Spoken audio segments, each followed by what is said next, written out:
Namaku Rian. Kehidupan rumah tangga kami 13 tahun ini terasa seperti sungai yang tenang, mengalir tanpa riak berarti. Bersama Maya, istriku, kami membangun rumah tangga dari nol. Tanggal tua adalah sahabat karib, tapi tawa anak-anak kami, Dimas dan Sita, selalu jadi pelipur lara. Maya wanita sederhana, tangannya tak pernah lelah mengurus rumah, dan mencari recehan dari menjahit agar dapur tetap mengepul. Aku bekerja sebagai pegawai administrasi di sebuah perusahaan swasta kecil. Gaji pas-pasan, tapi kami tak pernah mengeluh. Malam-malam kami diisi obrolan ringan tentang sekolah anak, sesekali bersenda gurau menghapus penat.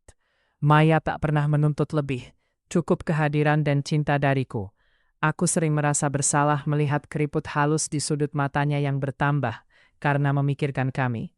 Tapi tak pernah terpikir untuk mencari jalan pintas. Kebahagiaan kami ada di sini, di rumah mungil ini. Pertemuan itu terjadi begitu saja di acara arisan kompleks. Dia, Ibu Linda, baru pindah ke kompleks kami. Janda kaya raya, begitu bisik-bisik tetangga.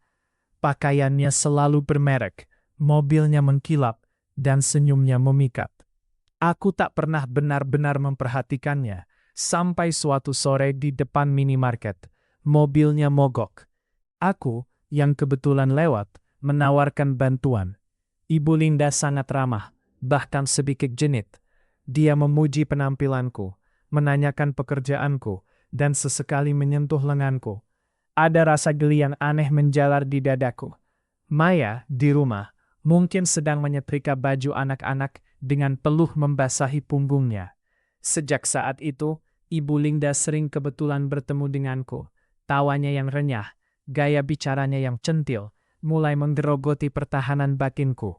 Dia selalu terlihat glamor, sangat kontras dengan kehidupan Maya yang serba terbatas. Perlahan, Ibu Linda mulai masuk ke dalam hidupku. Pesannya di ponselku semakin sering, berisi ajakan bertemu sekedar minum kopi, atau sekedar bertanya kabar. Awalnya, aku tolak halus, tapi godaannya begitu kuat. Dia menawarkan dunia yang berbeda. Dunia tanpa pusing memikirkan cicilan. Dunia di mana aku bisa jadi pria hebat yang menafkahi wanita mapan.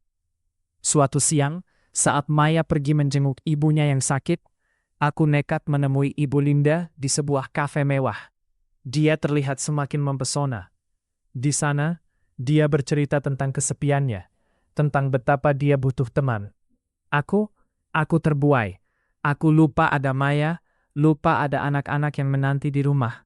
Bibirku berucap janji-janji manis, melupakan semua sumpah yang pernah kuikrarkan di depan penghulu. Jantungku berdebar tak karuan, campuran rasa bersalah dan gairah terlarang. Hari itu seperti mimpi buruk yang nyata. Aku mengantar Ibu Linda pulang ke rumah megahnya yang baru saja ia beli. Saat mobilnya masuk garasi, aku terdiam terpaku. Di teras rumah itu berdiri Maya. Wajahnya pucat pasi, matanya memerah, memegang amplop coklat yang tergeletak di tangannya. "Siapa wanita ini, Mas?" Suaranya bergetar. Aku tak bisa menjawab. Maya membuka amplop itu. Foto-fotoku bersama Ibu Linda, saling berpegangan tangan, tertawa di kafe, dan yang paling menyakitkan, kami berciuman mesra di depan sebuah hotel. Air mata Maya mulai mengalir deras. "Kamu tega, Mas, setelah semua yang aku korbankan?" Aku merasa dunia runtuh. Rasa bersalah menghantamku seperti gelombang tsunami. Suara tangis Maya, tangis Dimas dan Sita yang memanggil ayah, semua berbaur menjadi simfoni kehancuran. Aku tak punya muka untuk menatap mereka. Aku pergi, meninggalkan Maya dan anak-anak demi Ibu Linda. Dia menjanjikan surga dunia, rumah baru, mobil baru, hidup tanpa beban. Tapi kenyataannya pahit. Ibu Linda bukan janda kaya raya yang kesepian. Dia adalah penipu ulung. Rumah megahnya ternyata hasil sewa dengan uang muka dari beberapa pria yang berhasil ia pikat. Mobilnya? Rental. Setiap kali aku meminta kepastian tentang masa depan kami, Dia selalu mengelak dengan alasan rumit. Dia semakin sering marah, menuntut ini itu, dan mengungkit semua pengorbanannya untukku. Aku merasa seperti boneka. Kehidupan yang tadinya terasa glamor, kini berubah menjadi penjara. Setiap malam aku memikirkan Maya, memikirkan anak-anak. Suara tawa mereka kini bagai belati menusuk ulu hatiku. Aku menangis dalam diam, menyesali keputusan bodohku. Hari-hari berlalu seperti abu. Ibu Linda semakin menunjukkan sifat aslinya. Dia mulai meminta uang dariku, mengatasnamakan berbagai macam keperluan mendesak. Mulai dari biaya perawatan kecantikan, tagihan kartu kredit, hingga modal usaha yang tak pernah jelas juntrungannya. Aku mulai curiga. Keuanganku terkuras habis. Gaji yang dulu pas-pasan untuk keluargaku, kini habis tak bersisa untuk menuruti kemauan Ibu Linda. Aku mencoba bertanya baik-baik, tapi dia selalu membalas dengan amarah dan ancaman akan memberitahu Maya tentang perselingkuhanku. Ketakutan dan rasa bersalah bercampur aduk. Aku tak bisa kembali. Aku terjebak dalam labirin kebohongan yang kubangun sendiri. Setiap kali aku melihat pantulan diriku di cermin, aku melihat sosok asing yang penuh penyesalan dan kebodohan. Titik baliknya datang saat aku tak sengaja melihat Ibu Linda bersama pria lain di sebuah restoran mewah. Pria itu memberinya banyak uang, dan Ibu Linda tertawa manja di depannya. Jantungku serasa berhenti berdetak.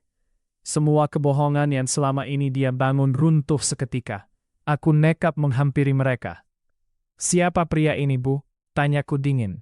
Ibu Linda terkejut bukan main. Wajahnya yang tadinya ceria berubah pucat pasi. Dia mencoba mengelak, tapi aku tak memberinya kesempatan. Akhirnya, dia mengakui semuanya. Dia bermain di banyak papan catur, dan aku hanyalah salah satu pionnya. Dia memanfaatkan kekayaan semu dan rayuannya untuk menguras harta pria-pria hidung belang. Air mata mulai menggenang di pelupuk mataku. Bukan air mata cinta, tapi air mata kekalahan. Air mata darah atas kebodohanku. Aku benar-benar hancur. Sosok idaman yang kubayangkan ternyata hanyalah fata morgana. Ibu Linda, wanita yang membuatku tega meninggalkan istri dan anak-anakku, ternyata adalah penipu kelas kakap. Dia bahkan tak punya rasa bersalah sedikit pun saat mengakui perbuatannya di depanku. Dia hanya tertawa sinis, lalu pergi begitu saja meninggalkanku terdiam membeku di restoran itu. Uangku habis, harga diriku hancur, dan yang terpenting, aku telah menghancurkan kepercayaan Maya dan anak-anakku. Aku mencoba menghubunginya, tapi ponselnya tak aktif. Aku mendatangi rumah sewanya, tapi satpam mengatakan dia sudah pindah entah kemana. Aku ditinggalkan begitu saja, seperti sampah yang tak berguna. Aku menangis sejadi-jadinya di pinggir jalan.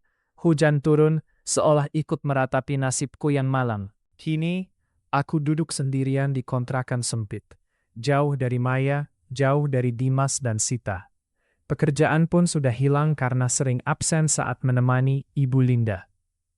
Aku menjual apa saja yang bisa dijual untuk bertahan hidup. Setiap malam, aku hanya bisa menatap foto keluarga kami yang masih tersimpan di dompet. Wajah Maya yang dulu penuh senyum kini tergambar jelas di benakku, penuh luka. Aku teringat setiap detik kebaikan dan kesabarannya. Aku sadar, aku telah membuang permata demi kerikil berkilau palsu. Menyesal? Sungguh. Tapi penyesalan ini takkan mengembalikan apa yang sudah hancur. Aku hanya bisa berharap, suatu saat nanti, jika ada kesempatan, aku bisa menebus kesalahanku, sekecil apapun itu. Setidaknya, aku belajar arti kehilangan dan kebodohan yang sesungguhnya.